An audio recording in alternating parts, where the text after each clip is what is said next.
Hey YouTube, this is Steve from Average Joe's Fantasy Football, and we are back with Week 7 waiver wire ads that you should consider getting for this week. Now, of course, there were a lot of injuries, and of course, some bye weeks are happening, so let's jump right into it.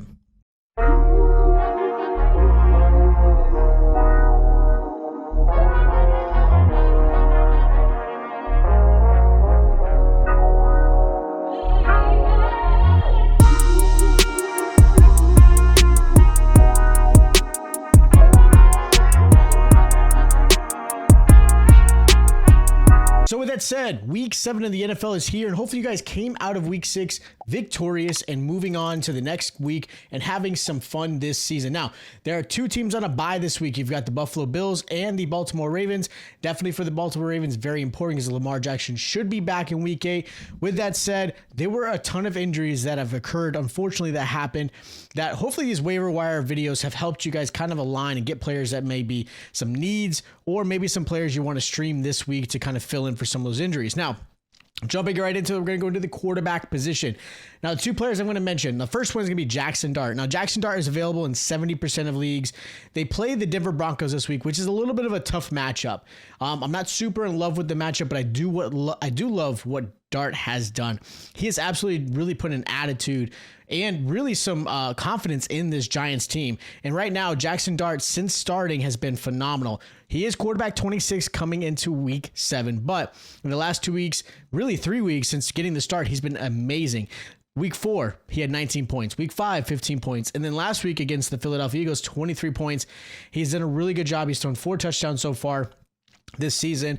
And again, his confidence is just starting to build up, and his rushing ability is probably the biggest thing. Right now, he's averaged over 50 yards on the ground each game of the NFL season that he's played, and 2 rushing touchdowns, which is huge. Now, again, I'm not super in love with his matchup, but if you're looking to stream a quarterback, or maybe just your quarterback hasn't played very well, Jaxson Dart is absolutely a player you may want to consider. Now, the player I'm going to mention next is a player I probably mentioned, I don't know how many times at this point, but Sam Darnold, quarterback 11 so far this season, is just being absolutely slept on.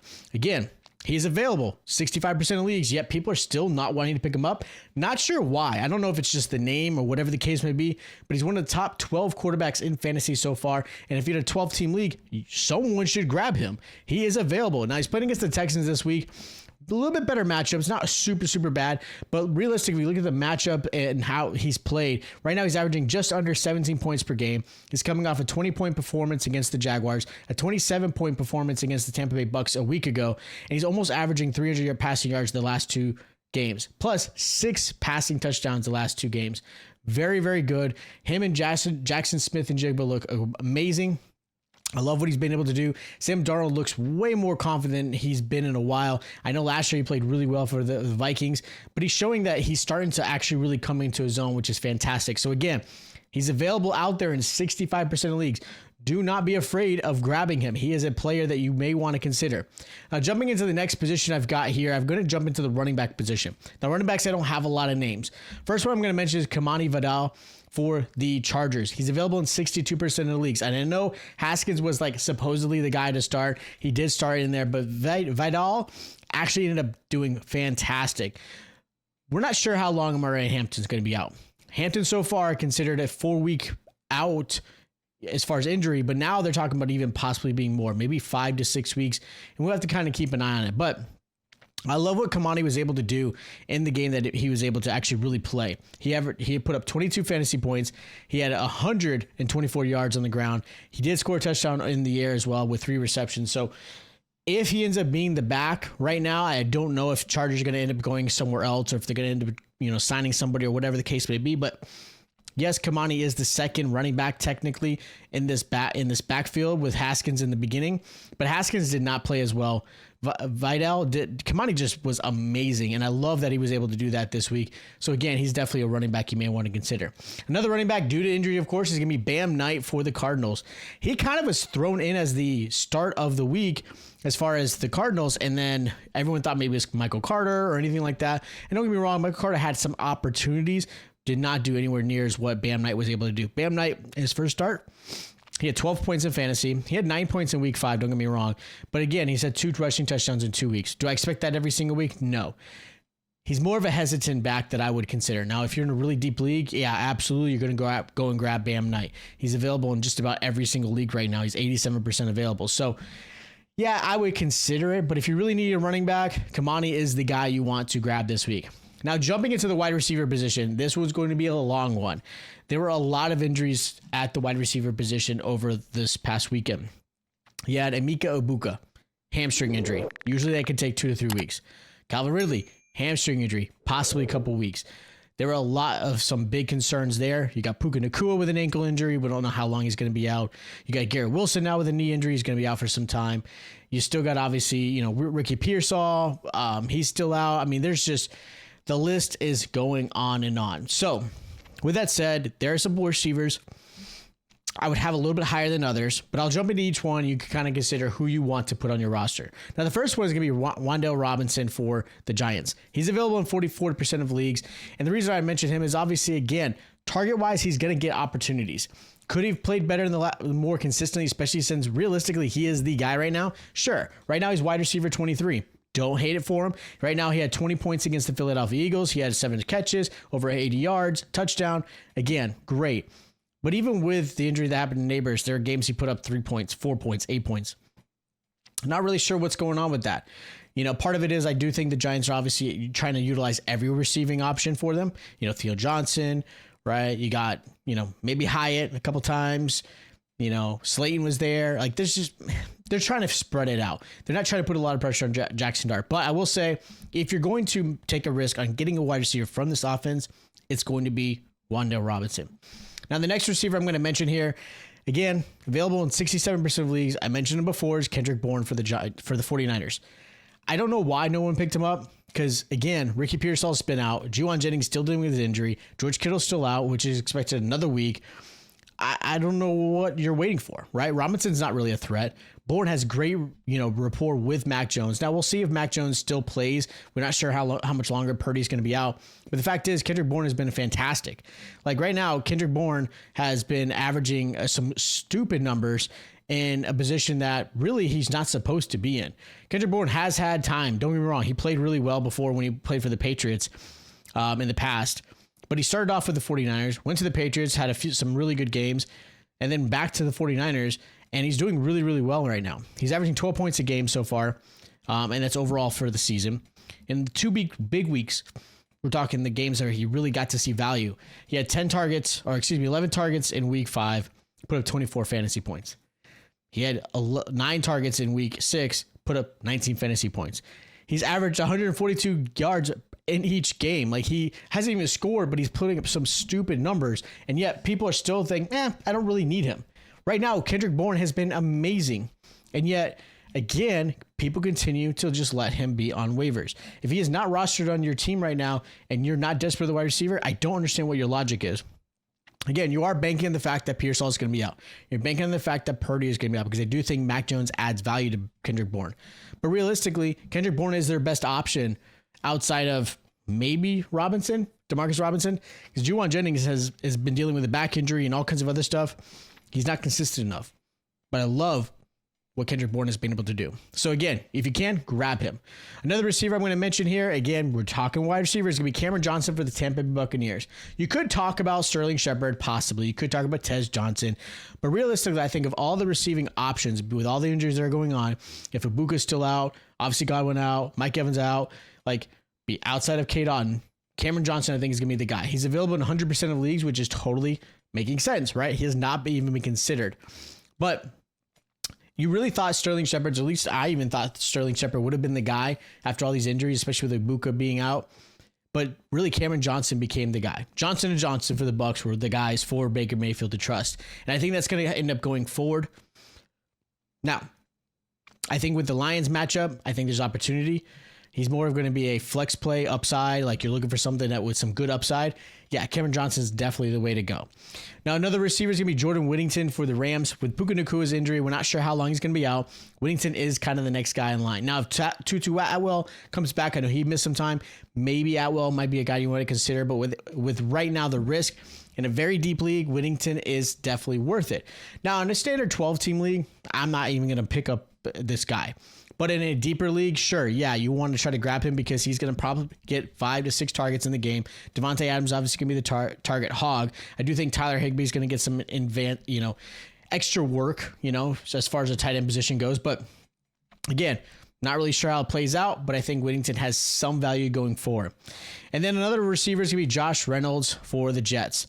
I honestly don't trust any Jets wide receiver at all unless you were Garrett Wilson. And even then, kind of scary, right? We got Justin Fields at the quarterback position. But with that said, I think Josh Reynolds comes into a situation where he's probably force-fed 6 to 7 targets. You still have to deal with Justin Fields at quarterback, so we're not really sure how that's going to play out. So that realistically means probably Josh Reynolds is going to get 2 to 3 catches, maybe 30 to 40 yards. So in a deep league, you need a flex. He might get you 7, maybe 10 points. We'll see how that plays out. If he gets a score, great. If not, understandable. But realistically, if you're desperate at wide receiver, you need something to be played into your roster. Maybe you want a little bit of upside. We'll see. They play against the Panthers. Josh Reynolds is worth some value. And the last receiver is going to be Elic Ayomanor for the Titans. With Calvin Ridley possibly being out, we're not sure how severe that hamstring was. He did miss the rest of the game on Sunday. Yeah, Ayomanor is going to be an option to play. He has had ups and downs, right? He's had some showings of possibility of being a nice little wide receiver too for the Titans. And obviously with the news of their head coach being essentially let go, maybe things will change. We're not sure because obviously he's not fully the head offensive coordinator. We'll see how that plays out going forward. But I don't mind this pickup if you're going to need to pick up a player like that. Like Ayomanor definitely had some flashes. Like I said, I'm not banking on him to be the wide receiver 1, but there's going to be opportunity. I'm not sure if Cam Ward is definitely the guy. I'm still kind of waiting to see how this plays out. I'm not sold on him. I never thought he was the quarterback 1 coming into the league this year. But I understand why. Because realistically, look, they needed a quarterback. The Titans wanted to get someone. He was the best of available. We'll see how that plays out. Even though right now, Jaxson Dart looks like the guy. Now, jumping into the next position, I'm going to go into the tight end position, which is going to be Harold Fannin Jr., which I mentioned before. And Njoku did have some injury concern, didn't believe in the game. Harold Fannin Jr. has been mentioned a few times on this channel if you guys have already watched some of the games. But right now, he's tight end 12.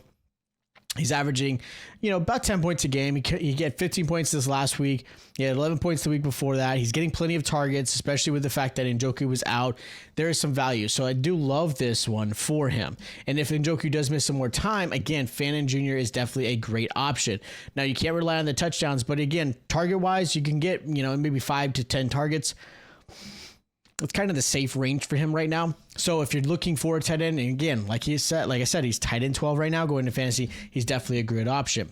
Now, a player with some upside is going to be Oronde Gadsden for the Chargers. Finally showed up in this game for the Chargers, who I think desperately need a tight end. You got some great wide receivers. Obviously, Quentin Johnston missed time, which is why I think Gadsden ended up having some value.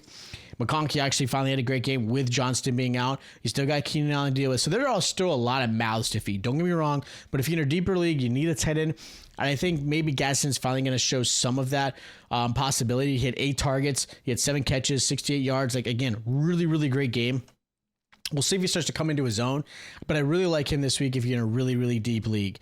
Another tight end I really like is going to be probably the most targeted one besides Fannin Jr. is going to be K-Don. He's available in 88% of leagues, going against the Lions, who have had some struggles against the tight end position, but the real reason you want to get him is K-Don has probably the most opportunity to have some targets his way. Now, right now, he's not playing very, very well. The year before that, he averaged 10 points a game. Right now, he's averaging 5 points a game into 2025. So not great, but in the last 2 weeks, he's averaged about 11 points per game. He's seeing about 6 targets per game. So the targets are going to be there because of all the injuries with, Mike Evans and Chris Godwin. And, again, now with Ibuka, we're not really sure how that's going to play out. K-Don has some opportunities. So, again, if you need a streaming tight end this week, K-Don is a great option. Now, jumping to the kickers, I've got Eddie Pinheiro, for the 49ers going against the Falcons. He's available in 78% leagues, and right now he's been fantastic. He's had some really, really good games. He's coming off of a game that just, again, I'm sure the 49ers are happy with. They had Jake Moody before, but Pinheiro is kicker 3 going into this week. And he had 17 points last week.